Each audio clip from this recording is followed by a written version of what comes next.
Merci. Donc bonjour à tous, bienvenue. On est ravis de vous voir si nombreux pour cette première conférence consacrée à la classe virtuelle. Je me présente rapidement, je suis Julien Tessler, le cofondateur et gérant associé de la société Classilio. Donc on propose des solutions qui permettent de répondre à 3 problématiques principales. La formation à distance en temps réel, donc par le biais d'une classe virtuelle. La webconférence pour ceux qui veulent collaborer à distance et travailler en groupe à distance, et également toute la partie conférence, séminaire à distance, donc plutôt avec une solution de webinar. Aujourd'hui, on est vraiment ici pour vous parler de classe virtuelle. Et donc j'ai l'honneur et le plaisir d'accueillir Colette D'Adalto, à qui je donnerai la parole juste après, qui se présentera, qui travaille au ministère de l'Éducation nationale et qui va vous parler d'un projet exceptionnel. Alors pourquoi exceptionnel? Exceptionnel par son dimensionnement et son ampleur. Parce que pour tout vous dire et vous avouer la vérité, dans notre métier, donc qui est la classe virtuelle, on a rarement des clients qui viennent nous voir pour nous dire, même si on aimerait qu'il y en ait plus, qui viennent nous voir pour nous dire qu'ils voudraient mettre à disposition une solution de classe virtuelle pour plus d'1 million de personnes. Alors pourquoi 1 million de personnes? Parce que c'est tous les agents du ministère de l'Éducation nationale qui doivent y avoir accès, donc c'est-à-dire tous les enseignants, les agents du ministère, et ça fait même plus d'1 million de personnes puisque c'est le premier employeur français. Donc voilà comment va se dérouler la présentation. On va très rapidement donc se présenter avec Colette. Colette vous présentera donc le contexte du projet au sein du ministère de l'Éducation nationale. Vous verrez qu'il y a un véritable historique sur la classe virtuelle. Les différentes étapes du projet jusqu'à la mise en production. Les résultats, retour utilisateur et retour d'expérience. Et s'il me reste du temps, on verra, parce que le plus important c'est que Colette vous présente le projet, je mettrai en perspective, parce que souvent j'aime bien terminer les conférences avec des bonnes astuces, des bonnes pratiques pour vous aider à faire de bonnes classes virtuelles. Là cette fois-ci je voulais mettre en perspective la classe virtuelle avec les dernières recherches de ces dernières années sur les neurosciences et la neuropédagogie. Donc si j'ai le temps j'en parlerai. Et enfin il y aura les questions-réponses. Voilà, je vais laisser Colette se présenter. Oui, bonjour à tous, merci d'être là. Donc je m'appelle Colette D'Adalto, je suis responsable du pôle national formation à distance qui dépend et qui est inclus dans le ministère de l'Éducation nationale. Donc on a une mission nationale, à savoir qu'on s'adresse à tous les personnels de l'éducation nationale et on a un panel de services qui leur est proposé. Donc notamment des formations qu'on achète ou qu'on loue à des éditeurs, donc un certain nombre sont sur ce salon, et qu'on propose en libre accès à tous nos utilisateurs. Une expertise dans la création, la conception et la réalisation de contenu. Et bien sûr, on accompagne tous nos utilisateurs dans la prise en main et dans la compréhension et dans l'exécution de tous ces services. Bien sûr aussi, une de nos fonctions importantes, c'est de faire de la veille. Et on regarde ce qui se passe autour des solutions e-learning et on est amené à mener un certain nombre de projets assez innovants en matière de e-learning. Voilà. En ce qui me concerne, donc extrêmement rapidement, non seulement on propose des solutions technologiques, mais on est aussi surtout là pour vous accompagner les utilisateurs, autant sur la montée en compétences fonctionnelles et techniques d'une solution comme une classe virtuelle, mais on professionnalise les acteurs de la formation par exemple, pour monter en compétences et justement devenir un formateur en classe virtuelle pour adapter sa pédagogie à la modalité classe virtuelle. Et on va passer tout de suite au projet, ce qui va être le plus important. Alors le projet de classe virtuelle, c'est une vieille histoire au ministère de l'Éducation nationale, puisqu'on a commencé avec le début du XXIe siècle. Voilà, 2003, c'est notre première expérience de classe virtuelle. Avec l'éditeur IBM et on avait une solution avec 400 licences, ce qui veut dire qu'on pouvait avoir 400 utilisateurs simultanés de la classe virtuelle. Bon, cette solution, elle a vite fait place 3 ans après à une solution un peu plus cossue, je dirais, avec l'éditeur Saba, donc ce classe Centra, toujours autour d'un pool de 410 licences. Alors la contrainte qu'on avait autour de ce pool limité, c'est qu'on était dans la contrainte d'avoir des administrateurs de classes virtuelles dans les académies qui contrôlaient que ce pool de 410 n'était pas dépassé. Au-delà de 410 licences, on ne pouvait plus créer de classes virtuelles. En 2017, et là c'est la grande évolution que nous avons eue très récemment avec la société Classilio. Alors pourquoi on a changé de classe virtuelle? 2 raisons. il y avait des évolutions techniques importantes qui nous obligeaient à changer notre infrastructure, à prendre en compte de nouveaux éléments qui nous coûtaient cher. Voilà, tout simplement. Et deux, on avait un aspect restrictif quand même sur le nombre d'utilisateurs. Et l'offre que nous a proposée Classilio, c'était effectivement de nous ouvrir à tous les utilisateurs. Ça a été la grande nouveauté qu'on a eue avec Classilio. Donc en illimité. Alors ce qu'on a fait très vite avant de passer sur cette solution, c'est qu'on a regardé ce qui existait déjà chez nous. Au niveau du réseau Renater, le réseau de l'État, on a vu qu'il y avait une solution en 2016 en tout cas, qui portait certains services, mais de façon beaucoup plus incomplète que ce que nous proposait Classilio Via. Donc le choix a été vite fait, on est parti donc sur cette solution, d'autant que la plateforme des enseignants, que vous connaissez peut-être, qui s'appelle Magister, la plateforme d'enseignement, de plateforme de formation des enseignants, portait déjà la classe Via. Voilà. Donc en janvier 2016, on a noué les premiers contacts avec Classilio Via dans le cadre d'un salon comme celui-ci. Dès février, on a eu une proposition qui nous a été faite par Classilio. Et en octobre, dès le mois d'octobre, on a décidé de mettre en place la solution chez nous. Chez nous, c'est-à-dire on-premise, dans nos infrastructures. PHM, plateforme d'hébergement mutualisé, c'est le data center du ministère de l'Éducation nationale. Donc toute la solution Classilio Via est implantée sur nos infrastructures.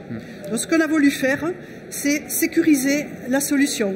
Donc on a implanté tout ce qu'il fallait sur la PHM, on a pris 100 licences et on a testé. Voilà, on a fait ça pendant quelques mois. L'objectif étant qu'à la rentrée 2017, la solution soit étendue à toute la population. Et d'ailleurs, un petit point important sur l'installation chez les clients. Vous savez qu'aujourd'hui, la plupart des solutions qu'on trouve, c'est des solutions qu'on appelle mode cloud. C'est-à-dire que vous n'avez rien à installer chez vous. C'est vrai que ça représente maintenant aujourd'hui quasiment 90-95% des utilisateurs. Mais c'est important, en cas de besoin, pour des entreprises qui voudraient, pour des questions de sécurité, que ça reste sur leur intranet, des choses comme ça, de pouvoir installer une solution chez soi, sur ces infrastructures. Et c'est des choses, par exemple, qu'on peut proposer. Donc, mars 2017, tous les environnements sont créés. Alors, sur notre data center, on a plusieurs types d'environnements. On a des environnements de qualification, de pré-production et de production, ce qui nous permet de tester les solutions avant de les mettre en production. Donc en avril, on s'est formé à la solution dans l'équipe du pôle. On a personnalisé la charte graphique de Classilio, puisque effectivement c'est une des possibilités que nous donne cette solution. Donc on l'a mise aux couleurs du ministère de l'Éducation nationale. On a créé un connecteur, c'est un peu plus technique, pour avoir sur une seule instance toutes les classes virtuelles, celles de Magister et les nôtres, c'est la même chose, puisque Magister utilisait la classe virtuelle Via uniquement dans le cadre de ses formations, de ses parcours de formation. Nous, on donne la possibilité d'avoir une classe dite sèche, c'est-à-dire que vous voulez faire une réunion à la volée, vous programmez une classe Classilio Via et c'est fait dans la minute. Parce qu'effectivement, avec une solution de classe virtuelle, beaucoup de gens souhaitent aussi pouvoir l'intégrer dans leur système d'information. Vous avez peut-être pour certains d'entre vous, la plupart, des solutions déjà existantes de type LMS, plateforme de formation, et souvent les gens veulent que la porte d'entrée, ça soit leur plateforme de formation dans laquelle vous avez plusieurs modalités, que ce soit du e-learning, de la vidéo, du serious game, etc. Et donc on a la possibilité avec la solution de pouvoir l'intégrer dans votre SI. On a des connecteurs qui existent avec des partenaires d'ailleurs qui sont sur le salon, on a contact avec eux. Et là, en l'occurrence, pour Magister, donc la plateforme la plateforme de formation des enseignants, ils étaient partis sur la technologie Moodle. Donc ils ont une plateforme Moodle et ils ont utilisé un connecteur qu'on propose dans la solution pour l'intégrer et que la porte d'entrée, ça soit le LMS et que la classe virtuelle ne devienne qu'une modalité parmi tant d'autres pour pouvoir s'y connecter. On a mis en place aussi une politique d'habilitation et n'importe qui ne peut pas se connecter sur la classe virtuelle. Seuls les agents du ministère de l'Éducation nationale peuvent avoir un accès à ce service. Donc, en termes de communication et d'accompagnement aux changements, le pôle a conçu, édité, publié et communiqué un flyer et on a envoyé les prérequis techniques aux académies pour qu'elles soient prêtes à accueillir l'offre. Et enfin, le 7 juillet 2017, c'est grande date, puisque la mise en production de Class-Iliovia a été faite sur la plateforme d'hébergement mutualisé pour tous les personnels. On était en production, on l'a ouvert juste avant les vacances scolaires, de manière qu'à la rentrée, le service soit déjà en ligne. On est très tributaire de l'année scolaire en fait, et du mois de septembre notamment. Donc en septembre 2017, on a fait l'accompagnement au changement. Alors comment on a procédé? On a fait des classes virtuelles, on s'est servi de l'outil pour présenter l'outil. On en a eu un certain nombre. On a créé quelques tutoriels de prise en main de la classe virtuelle. Class-Iliovia en proposait un certain nombre. Nous, on est allé un peu au-delà. On a fait des choses complémentaires par rapport à ce que nous proposait Class-Ilio. Et on a commencé à travailler sur une politique d'habilitation pour l'enseignement supérieur. Alors les projets qu'on a, un premier projet, c'est d'intégrer la classe virtuelle à l'intérieur de notre offre de services d'espace collaboratif, puisqu'on a aussi une offre d'espace collaboratif qui rencontre un très grand succès auprès de nos utilisateurs. Je suis dans un espace collaboratif, j'édite un document, je veux le partager avec quelqu'un, je veux discuter, j'ouvre une classe virtuelle et le tour est joué. Et enfin, l'idée aussi, c'est qu'il y a le deuxième projet, c'est un projet de mise en place d'un portail numérique pour l'agent dans lequel le service serait intégré. Alors les principaux cas d'utilisation chez nous, c'est essentiellement la réunion, le travail collaboratif, travailler ensemble. C'est tellement facile de créer une classe virtuelle pour des gens à distance. Sachez aussi qu'au ministère de l'Éducation nationale, les équipes nationales comme la nôtre sont dispatchées sur le territoire national. Moi, je viens de Toulouse, mais il y en a à Versailles, il y en a à Aix, etc. Donc c'est extrêmement facile de travailler avec les équipes nationales via les classes virtuelles. Et bien sûr, on utilise aussi les conférences, les webinars et traditionnellement la classe virtuelle dans le cadre de la formation. Alors ça, c'est quelques chiffres qui vous montrent comment ça fonctionne bien chez nous, puisque je vous rappelle que la classe virtuelle est effective depuis la rentrée 2017, donc c'est pas si vieux que ça. Donc on a 142 000 utilisateurs qui se sont enregistrés sur la classe virtuelle, une moyenne de 2000 classes virtuelles par mois, et le nombre maximum d'utilisateurs qu'on ait atteint en même temps, c'est 1300 utilisateurs simultanés. Ce qui fait, voilà. Alors voilà l'interface de la classe virtuelle. Donc là, vous voyez effectivement une personnalisation de la classe virtuelle et une mise en scène, où vous voyez justement deux personnes qui sont en train de travailler ou de se former à distance. Vous avez vraiment la partie média sur la partie de gauche où on voit les intervenants, ceux qui veulent poser des questions par le chat par exemple, etc. Au milieu, on a tout l'aspect travail, donc on peut mettre des documents, envoyer des exercices, des sondages, des QCM, de l'auto-évaluation, faire un partage d'écran, on peut faire du travail de sous-groupe si on veut pour répartir les gens en sous-groupes, etc. Et vous avez à droite la partie vraiment purement plan de formation où vous pouvez positionner vos différentes ressources et les organiser comme vous le souhaitez en tant que formateur pour vraiment pousser la ressource dont vous avez besoin au moment où vous en avez besoin dans votre parcours de formation. Enfin, quelques témoignages de nos utilisateurs, des messages qu'ils nous envoient, pris tels quels dans nos boîtes à lettres, qui montrent d'une part la qualité de la nouvelle solution, comment ils apprécient l'évolution du produit qu'on leur propose, et aussi les volumes qu'on traite, puisqu'on a des enseignants qui utilisent les classes virtuelles avec leurs élèves, et on est arrivé à avoir un public de 5000 connectés, en fait, de gens en ligne avec cette solution.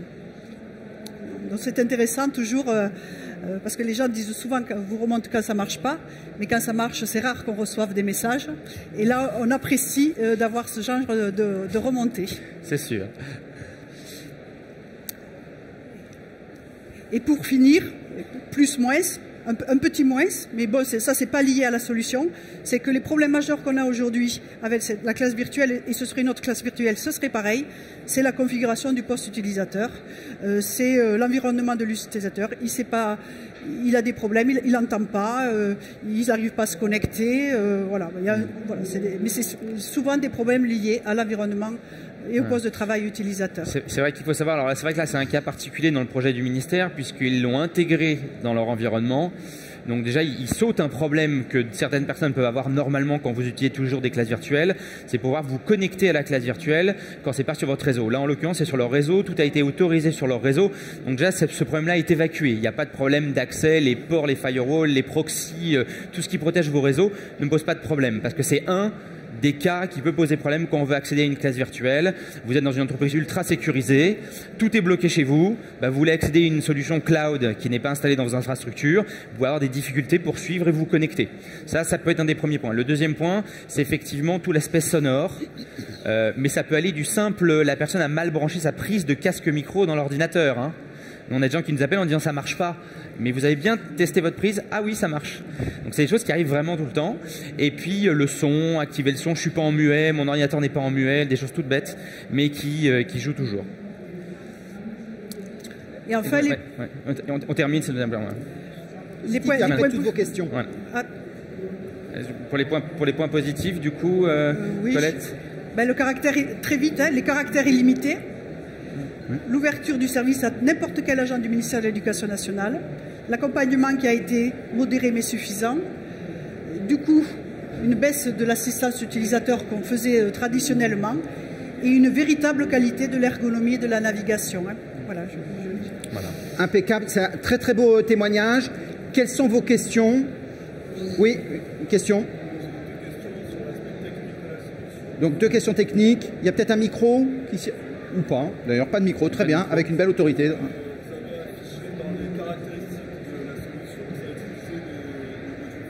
Oui. Tout à fait. C'est sur l'usage de Flash. Exactement. Pour ceux qui sont loin. Ouais.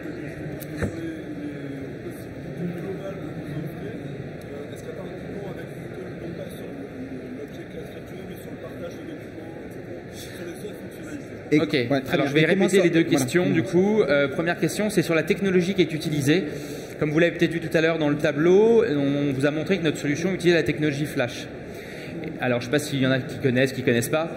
La technologie Flash, c'est une technologie inventée par Adobe et c'est une technologie qui est amenée à disparaître, dont le support s'arrêtera fin 2020. D'accord ? Donc vous imaginez bien que comme c'est notre business, on ne va pas s'arrêter là et que ça fait longtemps en fait qu'on travaille sur une future version qui remplacera cette technologie, même si malgré tout, pour être tout à fait transparent avec vous, on est un peu triste de quitter cette technologie. Pourquoi? Parce qu'en fait, aujourd'hui encore, malgré tout ce qui existe dans le monde du web, c'est la seule technologie qui permet d'avoir la même expérience, quel que soit l'OS et quel que soit le navigateur Internet. La prochaine version qu'on sortira pour l'ensemble de nos clients, donc qui passeront gratuitement à la future version, ça utilisera le HTML5 et le WebRTC. Donc c'est des technologies que d'autres utilisent, que d'autres solutions utilisent, mais le gros problème, c'est que tout le monde n'est pas égaux face à cette technologie. Je vous parle d'Internet Explorer, aujourd'hui ça équipe encore la plupart des très grosses entreprises du monde entier, mais Internet Explorer ça ne marche pas. Vous n'avez pas de HTML5 et WebRTC sur du Internet Explorer. Il y a Chrome qui est très en avance, Firefox et puis Edge. Voilà, mais ça a tendance à changer. Donc on passera sur cette technologie-là parce qu'on n'a pas le choix. Donc on changera bien avant l'obsolescence. Donc c'est courant de cette année qu'on aura une nouvelle version de la solution. Deuxième question, est-ce que voilà, la solution ne fait pas doublon avec Moodle sur la gestion des documents, etc. Alors je vais vous parler de notre propre cas et du coup qui concerne Magister, qui est la plateforme des enseignants français qui est sur Moodle. Donc Moodle, c'est la porte d'entrée, c'est là où vous avez toutes vos modalités pédagogiques, vos modules vidéo, vos modules de e-learning, vos présentiels, etc. Et on a un plugin, en l'occurrence pour Moodle, dans lequel vous allez pouvoir intégrer une nouvelle modalité, qui est la classe virtuelle. Donc le formateur qui va créer son parcours va dire, je commence par un présentiel, je mets un module de e-learning, tiens là je veux mettre une classe virtuelle, je remets un module de e-learning, une autre classe virtuelle et je finis par un présentiel, par exemple.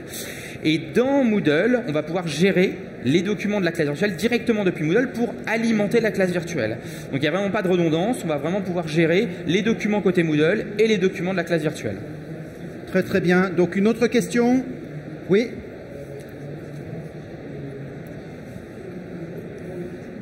Bonjour, vous parlez de 1300 connectés, 1300 utilisateurs en même temps. Est-ce que c'est sur une seule et unique classe virtuelle? Est-ce que c'est sur différentes classes virtuelles? Si c'est sur unique classe virtuelle, comment on peut interagir avec 1300 personnes? Alors c'est une bonne question. Je crois que c'était sur une seule, plusieurs classes virtuelles. C'était sur un nombre d'utilisateurs connectés en même temps. En même temps, mais dans plusieurs classes. Il peut y avoir plusieurs classes virtuelles. Donc c'est en même temps. C'était le top de nombre de connectés en temps réel avec plusieurs classes en parallèle. Tout à fait. Et je vous rejoins par rapport à votre question. 1300 personnes, ce n'est pas du tout une classe virtuelle, on est d'accord. Hein. C'est un webinaire. Une vraie classe virtuelle, entre guillemets, ce que nous on considère comme une vraie classe virtuelle. Pour quelqu'un qui n'a pas l'habitude de la classe virtuelle, qui démarre en classe virtuelle, c'est entre 2 et 10, 12, 15 personnes. Après, au-delà de 15, il faut déjà être chevronné à la classe virtuelle, avoir l'habitude de faire de la classe virtuelle, et on peut aller jusqu'à 20, 25 grand maximum. Au-delà de ça, on devient vraiment un webinar. On est plus en mode descendant, très transmissif, beaucoup moins d'interaction, où les gens, parce que c'est comme dans la vraie vie en fait, hein, la classe virtuelle c'est comme dans la vraie vie. Vous ne ferez pas la même chose avec une salle de formation avec 10 personnes qu'avec une salle ici où vous êtes 100. Je ne pourrais pas faire la même chose. Quand on est 10, c'est très individualisé, très interactif, très personnalisé. Il va y avoir beaucoup de rétroaction, ce qu'on ne peut pas avoir quand vous êtes 100 ou quand vous êtes 20, 30 ou 40. Et comment faire quand pour que les gens s'approprient l'outil? Comment est-ce qu'on leur a vendu? On leur a vendu par des classes virtuelles, par des tutoriels. Voilà, on les a... Et spontanément, ils ont adhéré? Spontanément, ils ont adhéré. Ils connaissaient déjà la solution dans les académies, puisqu'ils avaient Magister avec la solution VIA à l'intérieur de leur... Donc ça a été beaucoup plus facile, c'est pour ça que je disais que l'accompagnement était beaucoup plus léger, de leur faire passer le message. Et ils ont adhéré. Pourquoi ils ont adhéré? Parce qu'on voit le nombre croissant et sans cesse incrémenté d'utilisateurs connectés. Ça, c'est la preuve que le service fonctionne. Hein. Et si une entreprise voulait démarrer à partir de rien, comment est-ce qu'elle s'y prend? Alors, effectivement, c'est une très bonne question. On va pas lancer les gens comme ça tout seul dans une classe virtuelle. Hein. C'est comme si vous disiez un formateur tout seul qui a jamais fait de formation de sa vie, vous allez lancer tout seul sur un minimum d'accompagnement pour sa première formation en présentiel. Il faut faire attention à l'erreur du formateur qui va vouloir réitérer exactement ce qu'il fait en présentiel. Ce qui peut être très descendant, très transmissif, l'expert, les apprenants, avec quelque chose de très descendant. Ça, c'est l'erreur à ne surtout jamais faire. Si vous voulez que vos formateurs n'adhèrent pas à la classe virtuelle, vous faites ça. Vous les lancez tout seul, vous dites tiens, j'ai une super solution, je te laisse te débrouiller, vas-y, fais des classes virtuelles. Là, vous êtes sûr de les perdre. Hein, ça ne marchera pas. Il faut absolument que vous les accompagniez. Donc, il faut les accompagner fonctionnellement parlant pour qu'ils soient conscients des possibilités d'une classe virtuelle parce que c'est extrêmement riche comme outil. Je parlais tout à l'heure, hein, un cas concret. Vous pouvez dans une classe virtuelle dire je vais vous faire travailler en groupe comme dans la vraie vie. Je vous sépare comme si je vous séparais physiquement. Je vous donne un exercice à tous. Moi, je vais passer dans salle en salle pour voir si tout va bien. Et au bout d'un quart d'heure, tout le monde revient dans la salle principale et on débrief. Ben ça, vous pouvez le faire avec notre solution. Donc, vous pouvez aller vraiment très loin pédagogiquement parlant. Donc, ça veut dire qu'il faut les accompagner aussi sur, souvent, la réingénierie pédagogique. C'est-à-dire que vous allez lui dire, voilà, tu prends ta formation présentielle, on va t'aider à la faire passer au monde distanciel, à passer au monde de la classe virtuelle. Et donc ça, il faut l'accompagner. Il y a des astuces, il y a des formations comme ce que nous on fait, où on forme nos clients pour les faire passer au monde distanciel. Et quand on fait ça, en général, ça se passe extrêmement bien. Et souvent, les gens adhèrent. Pour vous dire, on a même des clients qui aujourd'hui se servent de la classe virtuelle pour faire passer les formateurs au e-learning, au digital learning. Parce qu'en fait, l'avantage de la classe virtuelle, c'est que c'est l'élément, enfin la modalité digital learning la plus proche du présentiel. Ils vont retrouver beaucoup de choses qu'ils connaissent en présentiel, avec des choses qui diffèrent, mais ça, il faut leur apprendre. Hein. Voilà. Et peut-être pour la dernière question, tout ça est passionnant. En plus, c'était un très très beau témoignage. Combien ça coûte ? Si on veut travailler avec vous, c'est gratuit, c'est offert? C'est gratuit, non, ouais, non, c'est pas gratuit. Désolé. Mais effectivement, alors combien ça coûte? Il faut savoir qu'on a bien sûr plein d'offres différentes hein, en termes de classe virtuelle. C'est ça qui est passionnant dans ce métier-là, c'est qu'on va du formateur indépendant qui est tout seul dans son coin, qui veut former ses clients, qui est à Lille, qui pour l'instant n'avait qu'un marché local et qui grâce à la classe virtuelle va s'ouvrir un nouveau marché qu'il n'avait pas, parce qu'il va pouvoir former des gens en Suisse, en Belgique, dans le sud de la France, enfin où il veut, sans se déplacer, donc beaucoup moins cher. Là typiquement on a une solution qui coûte 40 € par mois. Pour accueillir jusqu'à 25 personnes, en illimité, il faut autant de classes qu'il veut. Et puis à côté de ça, on a des entreprises qui veulent qui ont un pôle de formateurs, qui ont beaucoup de formateurs qui veulent utiliser la plateforme et qui veulent pouvoir en illimité faire autant de classes virtuelles qu'ils veulent pour tous leurs formateurs et en accueillant jusqu'à 25 personnes par exemple. Et là, on est aux alentours de 200 € par mois. Voilà. Merci beaucoup pour toutes ces informations. Merci beaucoup pour tous d'avoir suivi cet élément. Oui, on peut les applaudir, absolument. Merci beaucoup.